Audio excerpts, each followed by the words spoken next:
Assalamualaikum warahmatullahi wabarakatuh. Perkenalkan, nama saya Gita Nafiri Jodi Arismi, nomor absen 10 dari kelas 10 MIPA 1. Di sini saya akan menjelaskan tentang diagram interaksi pelaku ekonomi.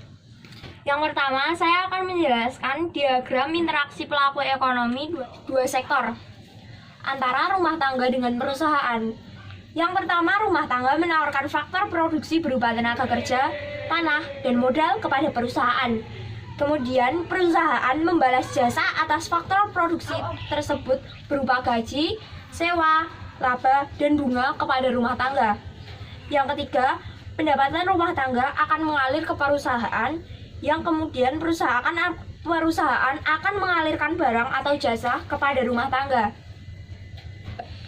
Yang kedua, saya akan menjelaskan diagram interaksi pelaku ekonomi tiga sektor, antara perusahaan, pemerintah, dengan rumah tangga. Pertama, rumah tangga membeli barang dan jasa melalui pasar barang yang kemudian perusahaan menerima uang. Di sini rumah tangga berperan sebagai konsumen.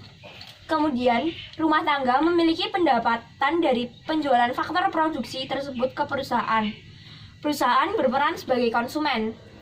Yang ketiga, pemerintah menggunakan pajak dan barang jasa sebagai pelayanan kepada masyarakat umum. Rumah tangga juga membayarkan pajaknya kepada pemerintah. Yang terakhir, saya akan menjelaskan diagram interaksi pelaku ekonomi 4 sektor yang melibatkan rumah tangga, perusahaan, pemerintah, dan luar negeri.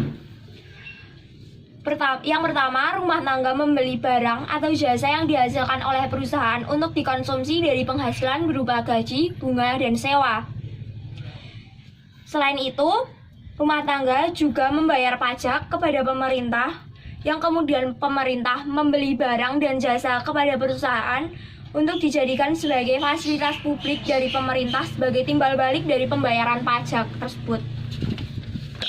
Rumah tangga juga mengekspor sumber daya ke luar negeri, dan kemudian rumah tangga juga memenuhi kebutuhan akan barang dan jasa yang tidak diproduksi dalam negeri dengan cara mengimpornya dari luar negeri.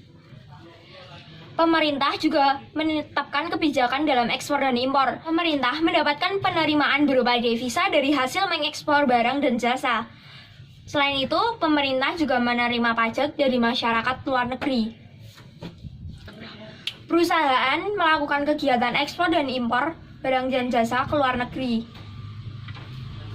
Masyarakat luar negeri menyediakan barang atau jasa untuk memenuhi kebutuhan rumah tangga dalam negeri, begitu juga sebaliknya.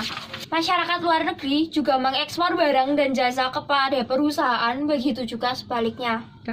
Sekian yang dapat saya sampaikan. Bila ada salah kata, saya mohon maaf. Wassalamualaikum warahmatullahi wabarakatuh.